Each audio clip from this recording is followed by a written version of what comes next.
escuchaban a mí. Buenas noches, bienvenidos a nombre de la Universidad Autónoma de Chiapas, a nombre del SECOCICE y del Colegio de Abogados Procesalistas Latinoamericanos, para hacer la presentación del libro 8 de la colección del Colegio de Abogados Procesalistas. Y tenemos la presencia de dos participantes. De hecho, la maestra Salomé es la segunda vez que somos coordinadores de dos obras. La primera fue Libertad de Expresión, Parámetros Constitucionales y Convencionales, y ahora este libro tan interesante que es el número 8 de la colección, que es Proporcionalidad y Razonabilidad Jurídica. Vamos a darle la voz primero a la doctora Salomé, después a nuestro amigo y querido compañero, no menos querido también que la doctora Salomé, el doctor Luis Gerardo Rodríguez, compañero ya de muchas batallas. También queremos decirles que no están todos los que participan en la obra. En la obra participa Evangelina Tijera Hernández, Jaime Cubides Cárdenas, Manuel Bermúdez Tapia, Vivian Cristiana Lima, César Castillo Duzán, Fernanda Navas Camargo, Jaime Rodríguez Arana, Luis Guillermini Marioni, María Salomé, sí está con nosotros, y en ellas participan profesores e investigadores de la Universidad Coruña de España, de la Universidad Católica de Paraná, Brasil, de la Universidad Federal Paraná, Brasil, de la Universidad Privada de San Juan Bautista, Perú, de la Universidad Nacional Mayor de San Marcos, Perú, de la Universidad Católica de Colombia, de México, la Universidad Autónoma de Chiapas, la Universidad Autónoma de Nuevo León y la Universidad Autónoma del Estado de México. Y desde luego la máxima casa de estudios de nuestro país, que es la UNAM. Vamos a darle la voz a la doctora Salomé para que nos platique sobre este libro. Adelante, bienvenida. Gracias, doctor. Es un honor siempre que me inviten a participar. ¿Qué les puedo decir? Es un grupo al que me incorporo, es un grupo de amigos de la talla de especialistas en el derecho, en la materia procesal, en la materia constitucional, en varias áreas. Un agradecimiento especial al doctor Alfonso Martínez Lascano, al doctor Luis Gerardo Rodríguez, al doctor Manuel Bermúdez, los dos primeros mis maestros en esta carrera. Y pues bueno, es un libro en el aspecto judicial muy importante. El capítulo que me tocó compartir es reflexiones con relación a la razonabilidad judicial, qué tanto se aplica a las áreas dentro del sistema judicial mexicano.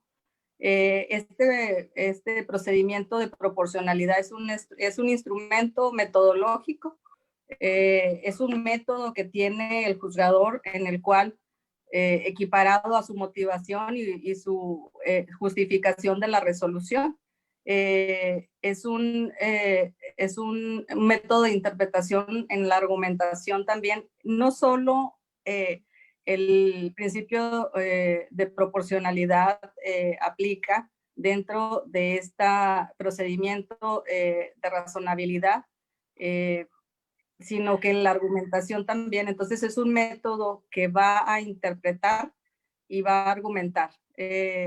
Coincidentemente, siempre los abogados realizamos el estudio del derecho en dos bifurcaciones, que son la interpretación y la argumentación. Entonces, en el aspecto judicial, es un instrumento metodológico, es una técnica jurídica que toman en cuenta criterios jurisdiccionales o jurisprudenciales. Entonces, el juzgador, cuando se aboca al método de proporcionalidad o razonabilidad va a tener que ponderar el valor de los derechos fundamentales. Entonces, esta técnica jurídica le va a permitir al juzgador determinar cuál de los derechos debe prevalecer.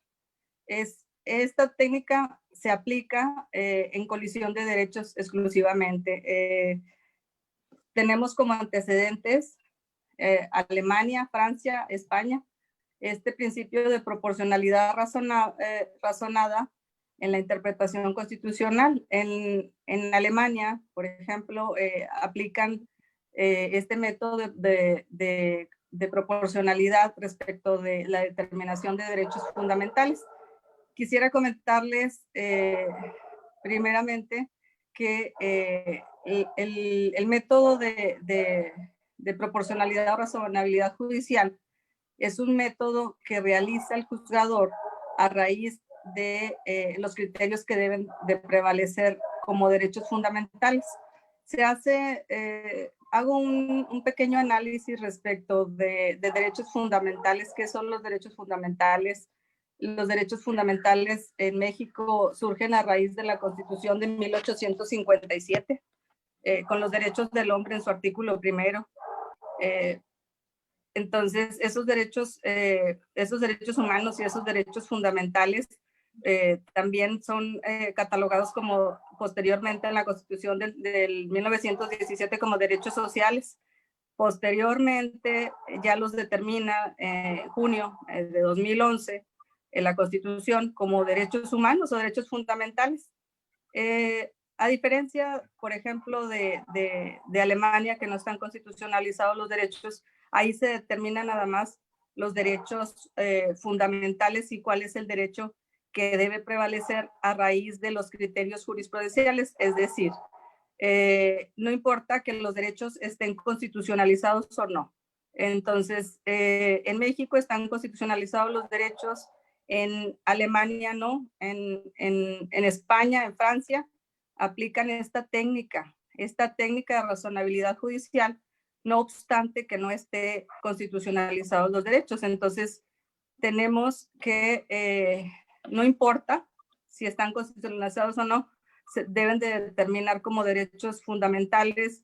Peces Barba le dice valores superiores. Entonces, lejos de decirle garantías individuales, como le decía, hace una crítica fixa Mudio respecto a los derechos como garantías individuales que consideraba Ignacio Burgoa, y menciona, debieron de haber sido considerados desde la Constitución del 57, tal como se hizo de los derechos del hombre, como derechos fundamentales. Entonces, Peces Barba dice, olvidémonos de derechos humanos, de derechos fundamentales, vamos a decirle valores superiores. Entonces, no importa si estén constitucionalizados o no, esos derechos y esos valores superiores son los que se van a razonabilizar para determinar cuál de esos derechos debe prevalecer. Dentro de esta técnica metodológica para determinar cuál de esos valores o derechos debe prevalecer, existe el subprincipio de idoneidad y necesidad, denominado como prohibición del exceso. Bueno, esta técnica de proporcionalidad nace en Prusia en el siglo XVIII y ahora en el siglo XIX lo adopta España, Alemania y Francia. Todo esto inicia como freno y excesos del poder administrativo en la determinación de las sanciones de los policías. En México está determinado este tema de proporcionalidad en la materia penal para la determinación de las sanciones, y también está determinado en la materia fiscal o administrativa como la proporcionalidad en la determinación también de las sanciones. Entonces, en lo que es en el área administrativa, ya está siendo determinada esta técnica,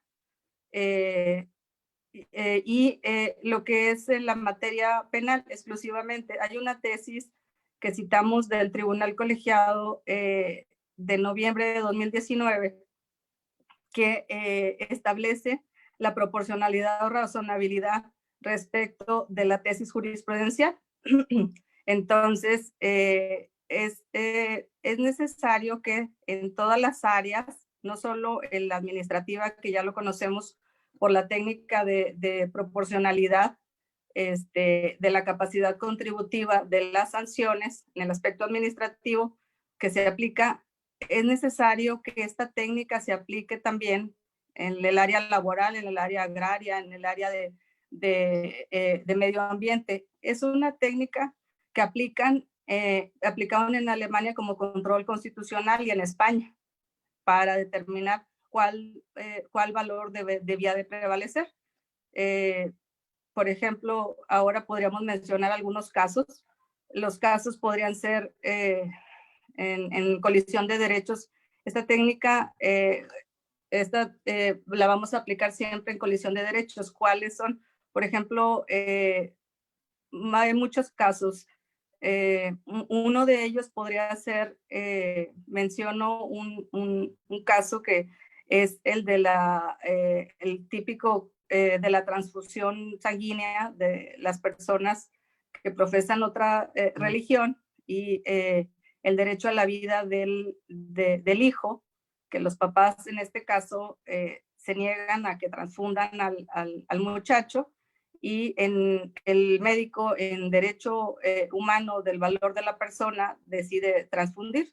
Entonces, aquí la colisión de los derechos es el derecho a la religión y el derecho a la vida, ¿verdad? Entonces, es un claro ejemplo de este método en el que el juzgador debe argumentar en caso de alguna controversia procesal cuál es el valor o el derecho que debe prevalecer. Por ejemplo, otro caso que tenemos y que menciono ahí en una obra de teatro que decidieron censurar en Italia, Concilio de Amor se llama la obra, se ponderaron dos derechos, cuáles son el derecho a la libertad de expresión y al trabajo, con el derecho colectivo de las personas respecto de la religión, porque es un tema en el que la obra era religiosa con tintes un poquito distintos de como lo conoce la teología, ¿verdad? Como conocemos ya nuestros dogmas, me incluyo. Entonces, decidieron censurar la obra y determinaron otorgar la razón al interés colectivo respecto de las personas que profesaban la religión. Entonces, en esta ponderación de derechos vamos a ver un sinnúmero de casos.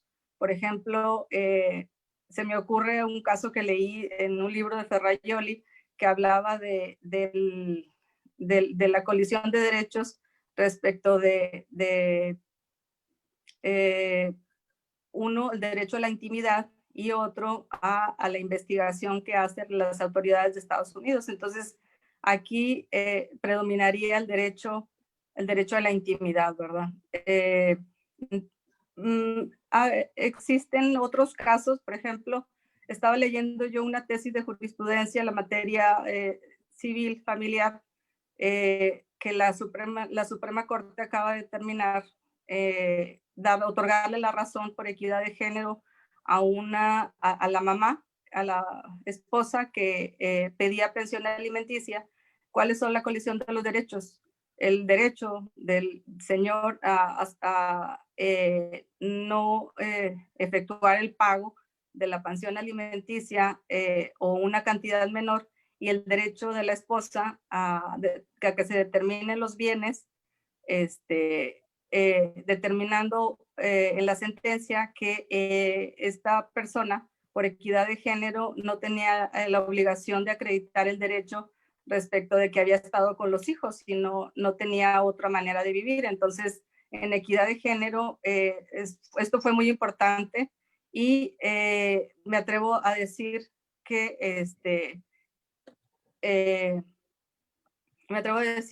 en este aspecto existe una colisión de derechos que los están determinando como derechos fundamentales y derechos de interés o de importancia para uno y otro. En este caso le concedieron o le está concediendo el acierto a la mujer por equidad de género, por valor fundamental de ser la persona quien está con los hijos o quien estuvo con los hijos. Entonces, en México, este principio de proporcionalidad o razonabilidad es importante porque va a llevarse a todas las áreas del derecho, no nada más al área fiscal o administrativa, en el aspecto administrativo sanciones, o bien en el derecho administrativo sancionador responsabilidades. Y es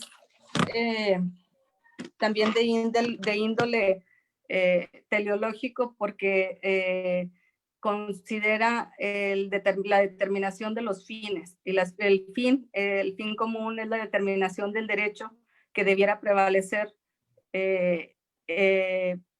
Menciona Robert Alexis que tanto mayor sea la satisfacción o la restricción de un principio, tanto tiene que ser importante o de importancia la satisfacción del otro. Es decir, tiene que ser dos derechos importantes que estén colisionando para que se pueda resolver o para que se pueda realizar esta técnica argumentativa. Permite evaluar argumentaciones jurídicas de carácter justificante.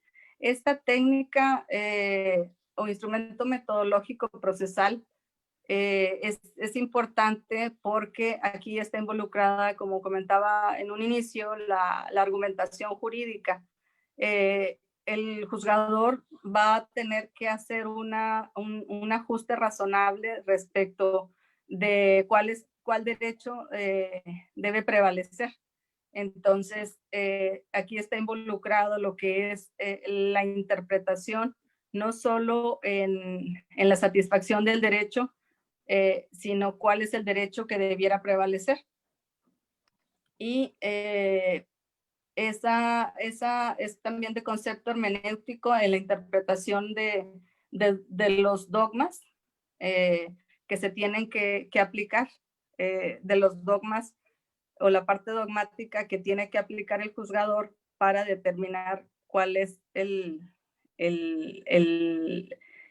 derecho que le corresponde, pero en mayor satisfacción.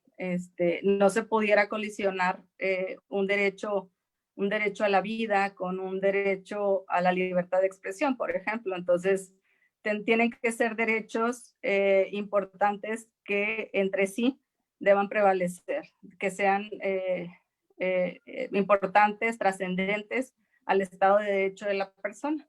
Entonces, aquí para concluir, no me resta más que comentar que este principio de proporcionalidad o razonabilidad judicial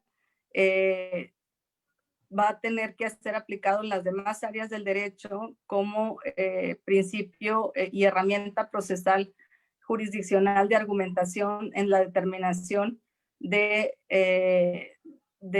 la protección de los derechos. Por ejemplo, ahorita en el caso de los grupos vulnerables que no hay un sistema de protección adecuado, se está justificando, por ejemplo, en los casos de personas adultas mayores, se está justificando la necesidad del aspecto cognitivo y físico.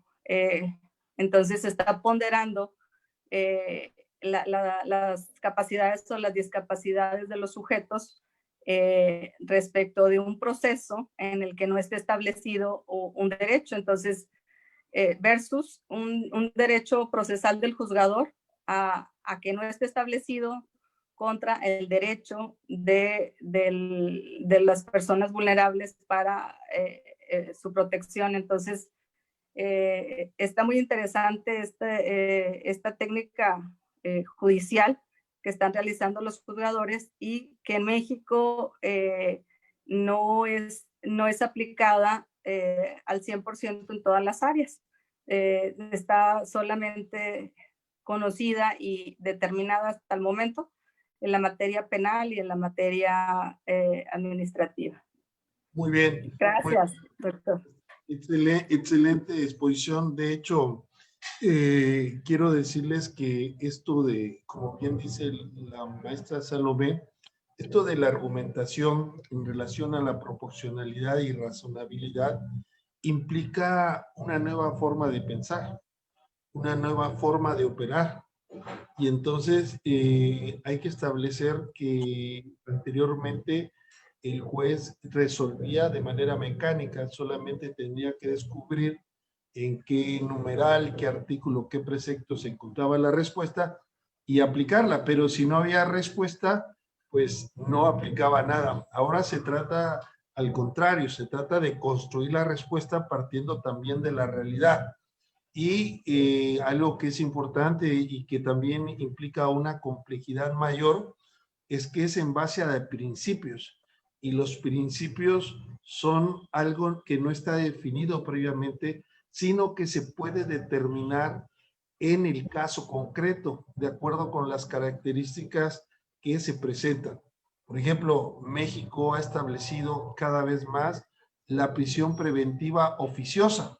Es decir, no importa a quién se le acuse, simplemente basta de que se le acuse para que esta persona se le aplique a rajatabla la prisión preventiva oficiosa.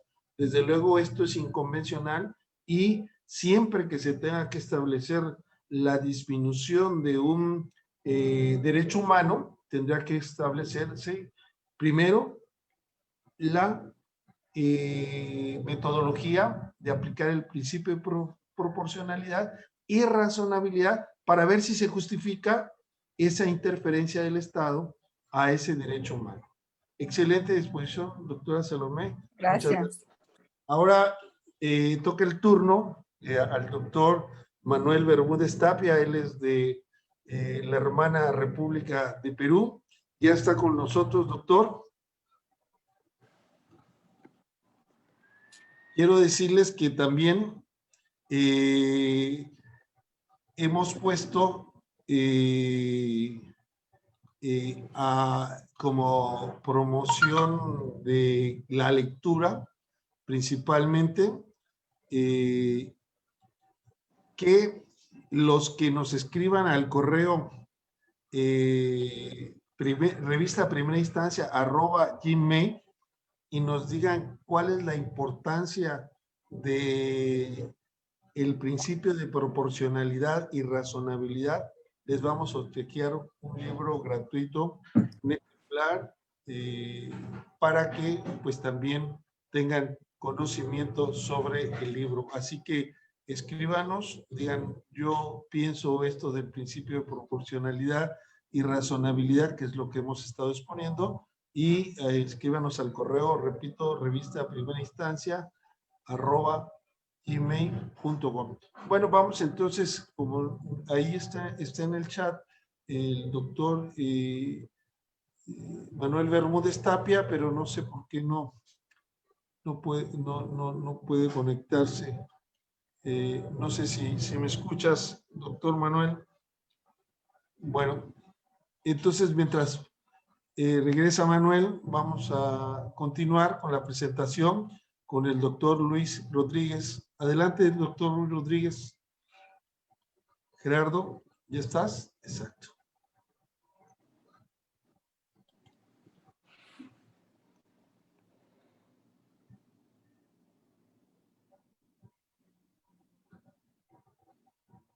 Si abres tu micrófono, Gerardo.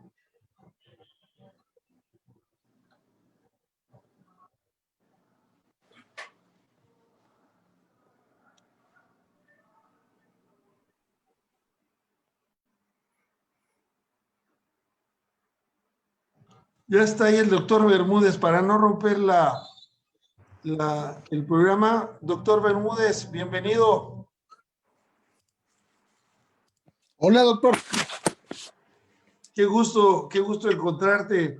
Pues el doctor Manuel Bermúdez Tapia también es autor de esta obra colectiva y le vamos a pedir que por 10 minutos nos haga una charla sobre su aportación tan importante en este esfuerzo académico con investigadores y profesores de diferentes partes de Latinoamérica y desde luego de México. Adelante, doctor, bienvenido. Muchísimas gracias, mi querido amigo. En particular para agradecerte a ti y para felicitarte por esta dirección en la ejecución de esta obra, como también felicitar a los compañeros que están escribiendo, principalmente por dos motivos especiales. Primero, porque la difusión de la cultura jurídica es sumamente complicada. Ya,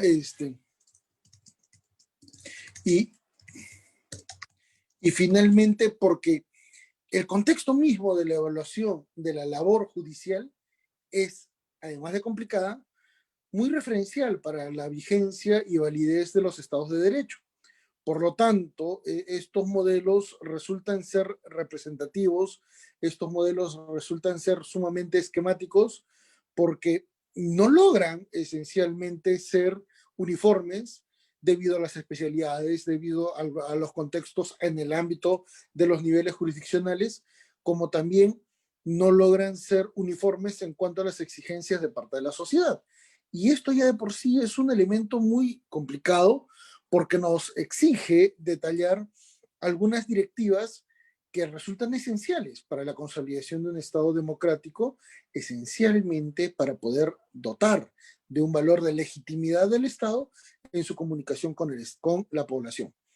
La población no entiende de reglas, la población no entiende de algunos contextos aplicables al modelo estatal ni al modelo jurisdiccional.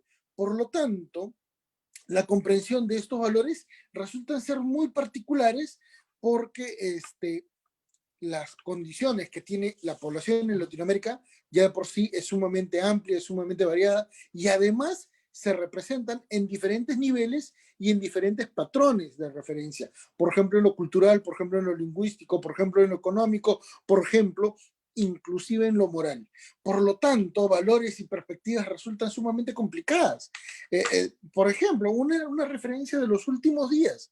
En Argentina ya se acaba de aprobar una ley que permite el aborto sin una expresión de causa a efecto de generar una facultad en la mujer de decidir, evidentemente vinculado con una idea y con una tesis que ha prosperado por mucho tiempo en Argentina.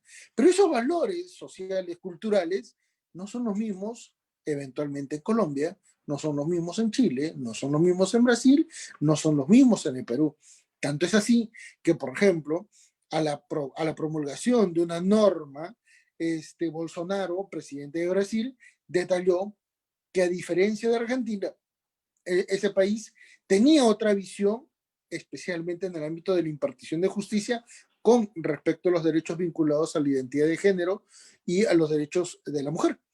Y eso ocurre igual en el Perú, y eso ocurre igual en Colombia, y eso ocurre igual también en México. Por lo tanto, la actividad jurisdiccional hoy por hoy en los estados democráticos se constituyen en el principal elemento referencial para poder detallar la vigencia, la validez, la legitimidad de la ley, pero principalmente la funcionalidad del Estado. Y esto es muy importante porque Latinoamérica no es un modelo apropiado ni tampoco idóneo para decir que existe una condición de democracia o eventualmente una condición de gobernabilidad sumamente prolijo y permanente en el tiempo. Los constantes vaivenes que hemos tenido en nuestro modelo político estatal son tan referenciales que, por ejemplo, para el caso particular de mi país, en el Perú, en noviembre del año pasado hemos tenido 3 presidentes en una semana. Y en menos de 20 años, Argentina ha tenido 5 presidentes en una semana. Esto nos permite decir, si los estados están eventualmente sujetos a condiciones sumamente graves que pueden inclusive destruir su propia institucionalidad, la labor de los jueces se constituye en un modelo sumamente referencial. Y nótese que en el ámbito mundial, los países que tienen una mejor consolidación y solidez de sus instituciones jurisdiccionales son los países que tienen una mejor estabilidad democrática, son los países que hacen una mejor evaluación de los derechos fundamentales de sus ciudadanos y son aquellos países que tienen una mejor condición tuitiva e interpretativa de la norma a efectos de poder adaptarse a las nuevas condiciones y requerimientos, situación que no necesariamente es el patrón de referencia en los modelos estatales latinoamericanos, donde los jueces producto de una visión de desarrollo histórico y también político estatal, han siempre sido condicionados. Prueba de ello es que el sistema jurisdiccional romano-germánico, canónico francés, la verdadera denominación de nuestro sistema jurídico, está sumamente vinculado al poder del Estado, especialmente al poder político, sobre el sistema judicial. Tanto es así que en la Revolución Francesa, recuérdese lo que decía Sieyès. Sieyès señalaba que el poder judicial era un poder neutro, y era un poder que no formaba parte de la estructura política en la cual se dividía el poder en el Estado entre el Congreso, representado por el pueblo, y el Ejecutivo, ¿correcto? Sobre la base inicial de la monarquía, pero que luego fue modificada a una república. Por lo tanto, si ese modelo no prosperó, recuérdese el modelo planteado por Locke, en el cual sí se ejecuta una verdadera división de funciones en el Estado y que materializa la Constitución americana al dotar a la Corte Suprema de un poder sumamente más elevado, y en el cual los jueces anglosajones, tanto los norteamericanos como los ingleses, producto de una tradición histórica que proviene del siglo XVIII, cuando reformulan sus sistemas jurisdiccionales, permiten separarse del poder político. Y eso es lo que en la actualidad caracteriza a los jueces, la posibilidad de poder tener, ¿qué cosa? Una autonomía, una libertad, una independencia, no solamente tanto profesional, sino también institucional, que garantiza una consolidación del Estado de Derecho y que permite además la evaluación de patrones referenciales muy particulares a exigencia de la comunidad, a exigencia de los ciudadanos, a exigencia de aquel justiciable que exige que el juez actúe o sobre la base de una legalidad formal o sobre la base de una equidad, cuando es necesario trastocar los parámetros formales de la ley. Esto, señores, es sumamente importante de detallar. El texto se presenta por sí solo, pero quedo muy agradecido con el doctor Alfonso Martínez Lascano, con quien mantenemos una no solo estrecha amistad, sino además un trabajo coordinado que, bueno, en este año lo vamos a ampliar un poquito más, pero que nos permite decir, más allá que la producción bibliográfica, está el debate, está la crítica, está eventualmente la lectura, porque inclusive hasta para los críticos, lo ideal sería que lean el texto para generar un debate y para poder sostener nuestros argumentos y eventualmente mejorar no solamente la visión de los críticos, sino también nuestra nueva visión, porque somos personas que eventualmente estamos vinculados al ámbito de la vida académica y nuestro principal afán no es el lucro, nuestro principal afán es el de difundir justicia, el de difundir ley, el de difundir un patrón del derecho que sea mucho más accesible a toda la comunidad latinoamericana.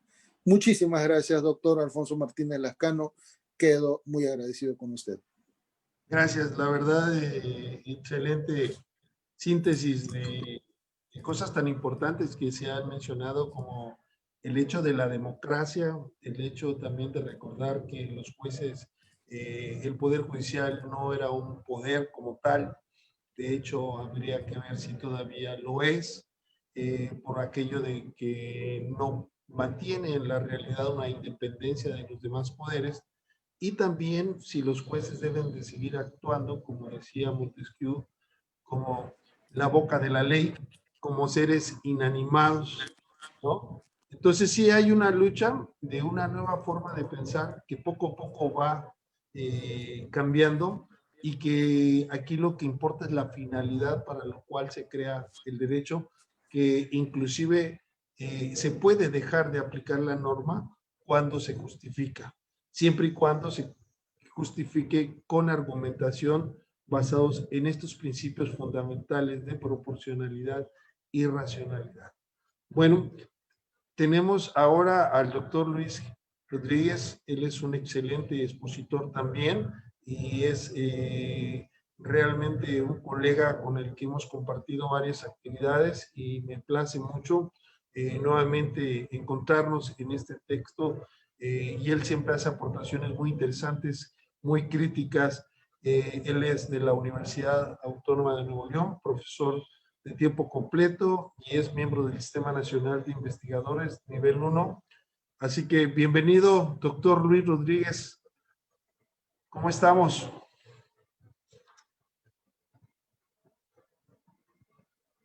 No, si puedes abrir tu micrófono.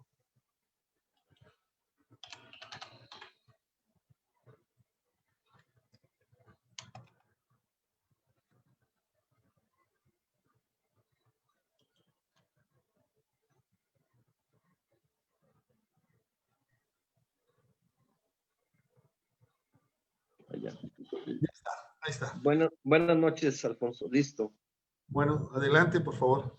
Bueno, pues primero que nada, buenas noches a todos y agradezco mucho la gentileza de tu atención de invitarme a esta presentación de este libro que coordinas junto con la doctora María Salomé Moreno Rodríguez. Fue para mí un placer colaborar en esta obra y es para mí, por supuesto, un placer estar en esta presentación. Pues este es un libro, en mi opinión, muy interesante y primero que nada quisiera decir que fueron dos exposiciones bastante interesantes, la de la doctora Salomé y la del doctor Bermúdez Tapia, me parecieron sumamente interesantes. La doctora Salomé habló por así decirlo, del deber ser, del principio de proporcionalidad, cómo se implementa, pero también me pareció muy brillante también la participación del doctor Manuel Bermúdez, porque también, como dice el dicho, le puso las, las, los porqués al principio de proporcionalidad desde la perspectiva dijo algo que me pareció muy interesante, de que América Latina no es precisamente un referencial en materia de democrática, y eso contradice un poco o impide, en mi opinión, que principios como el principio de proporcionalidad tengan una correcta eficacia en la jurisdicción, puesto que no, por la inaplicación que van a hacer de esto los juzgadores. Y en una sociedad democrática que se va a buscar más proteger los derechos humanos, va a haber este principio de proporcionalidad cuando se tenga que restringir algún derecho. Pero también hay que tener siempre en cuenta, como señala este autor italiano Riccardo Guastini, que la restricción de los derechos fundamentales es por excepción, puesto que la regla es siempre tratar de optimizarlos lo más posible los derechos humanos y no restringirlos. Hubo también algo que me llamó mucho la atención de la exposición del doctor Bermúdez, de cómo vamos a aplicar ese principio de proporcionalidad en casos difíciles, puesto que finalmente la proporcionalidad implica argumentación e implica interpretación, y no estamos acostumbrados. Me gustó mucho lo que comentó el doctor cuando habló de la tradición, de que somos una tradición romano-jurídica canónica, que no es una tradición donde el derecho tenga un activismo. Pero aquí hay que señalar que esto se da a partir de la codificación del Código de Napoleón, donde lo que se buscó fue lo que señala Eduardo García Maínez en su libro, que haya todo un hermetismo judicial, donde, como señalaste hace un momento, doctor Alfonso, que el juez aplique el derecho como un silogismo, A más B igual a C. Pero anteriormente en nuestra tradición el derecho era más vivo, había más activismo. Esto se restringe cuando sale el Código de Napoleón.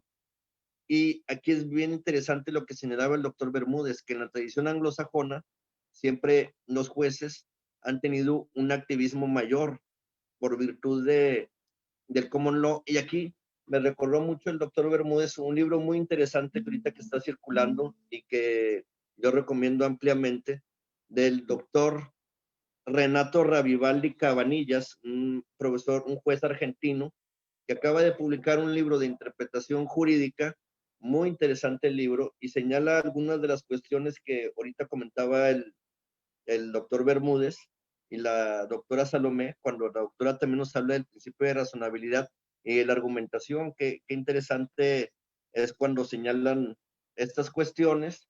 puesto que la restricción de los derechos va a implicar una sólida argumentación y también, por supuesto, una interpretación del juzgador en este principio de proporcionalidad. Y le digo que me recordaba el doctor Bermúdez esta presentación del libro del doctor Renato Ravivaldi, porque ahí hablan algo bien interesante de cuando el doctor Jürgen Habermas había asistido a dar una conferencia a una universidad norteamericana. El profesor Jürgen Habermas exaltó y elogió del gran invento de la tradición anglosajona, que bueno, surge en Inglaterra, que es el common law, lo cual le da mucha flexibilidad a la aplicación del derecho, y está la regla del precedente y la regla de la equidad. Y eso me parece muy importante, pero nosotros, como dijo el doctor Bermúdez, somos en otra tradición. Ahorita estamos ya desde el 2011 en una tradición de buscar un derecho más interpretativo, más argumentativo, donde haya más vivacidad, pero ahí es donde me pareció muy, muy interesante lo que dijo el doctor Bermúdez, que desde una perspectiva de que en América Latina nunca hemos tenido un sistema democrático, por así decirlo, muy sólido, ¿hasta qué punto o cuál va a ser? Eso podría ser materia también de una investigación. O sea, ¿hasta qué punto este tipo de principios que en teoría deben empujar el Estado democrático, la salvaguarda de los derechos humanos, los principios democráticos, hasta qué punto van a poderse implementar en realidades como la latinoamericana, por no decir un país en específico, pero creo que México forma parte de esos? ¿Hasta qué punto la vamos a poder implementar en un país donde no hay una buena democracia y por lo tanto tenemos un Estado de Derecho deficitario? Ahí esa cuestión que nos saltó en el comentario del doctor Bermúdez, me parece que sería tema para hacer otro libro, doctor Alfonso, de hasta qué punto todos estos principios y todos estos principios que tienden a fortalecer la democracia mediante todas estas cuestiones de la argumentación y la razonabilidad, hasta qué punto pueden topar con pared en sociedades con una tradición no tan positiva de la democracia y deficitaria del Estado de Derecho. Me parece que ahí hay una pregunta que nos hace el doctor Bermúdez muy interesante como para otro libro, y complementarla, por supuesto, también con todos los comentarios del libro. Me pareció también muy interesante lo que señalaba la doctora Salomé del canon de razonabilidad, y ahí me parece interesante ese libro que acaba de publicar la doctora Teresita Rendón Huerta Barrera de la Universidad de Guanajuato, rectora, donde habla de todo este canon de razonabilidad, de los procesos argumentativos, de las escuelas de argumentación, porque también eso hay que señalarlo, y aquí también quiero rendir como un cierto homenaje a un autor que se ha olvidado mucho, pero que si lo leemos, me parece que bien podría ser él de los primeros autores que habló de estos nuevos principios constitucionales y que empezó a argumentar para que haya una nueva flexibilidad en el derecho, y me refiero a este autor, Luis Recasens Siches, y su libro Nueva Interpretación en la Filosofía del Derecho, y ahí recomiendo un libro de un paisano, el doctor Bermúdez, que es el profesor Postigo, que tiene un libro fabuloso sobre Recasens Siches, y me parece bien interesante. Ojalá y luego se pueda presentar ese libro aquí, o hablar de ese libro, porque es una revaloración de Luis Recasens Siches, y si lo leemos conjunto con este libro de la Nueva Interpretación de la Filosofía del Derecho de Recasens, vamos a ver qué autor tan visionario fue Recasens al escribir ese libro. Pero bueno, ya veo que me queda poco tiempo, no me queda más que reiterarte mis respetos, doctor Alfonso, por todo el trabajo que haces, como ya lo señalaron mis colegas, la doctora Salomé y el doctor Bermúdez. Ojalá que sigas promoviendo ese tipo de obras y sigas convocando y teniendo esas iniciativas para acompañar estos tipos de proyectos editoriales, y también, como dijo el doctor Bermúdez, también bien interesante, que haya mucho debate,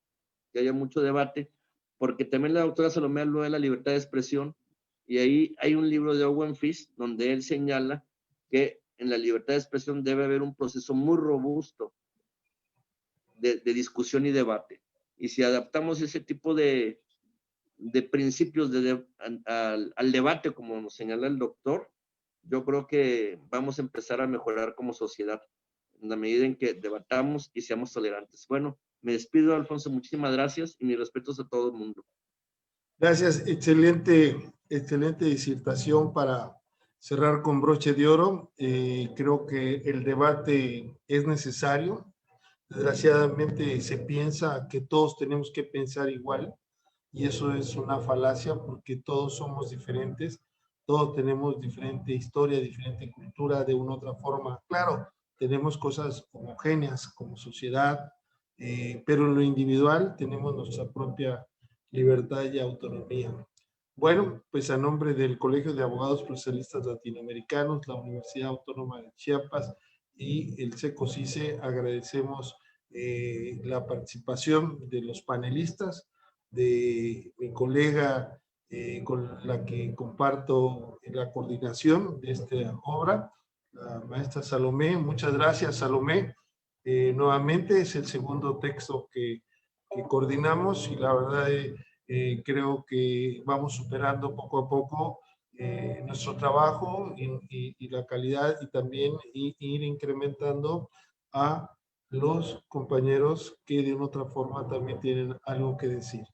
Y como todos tenemos algo que decir, pues los invitamos a que mañana en el foro de Viernes de Derechos Humanos estaremos transmitiendo a las 2 de la tarde con un excelente expositor peruano, por cierto, el doctor Jorge Isat Manríquez, que nos acompañará para hablar algunos temas también que se relacionan con la democracia y los derechos humanos.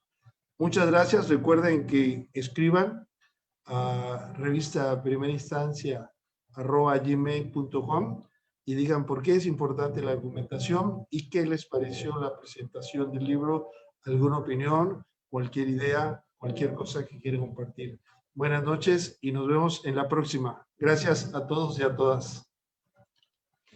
Hasta luego, Salomé, Luis, Manuel y todos. Buenas noches.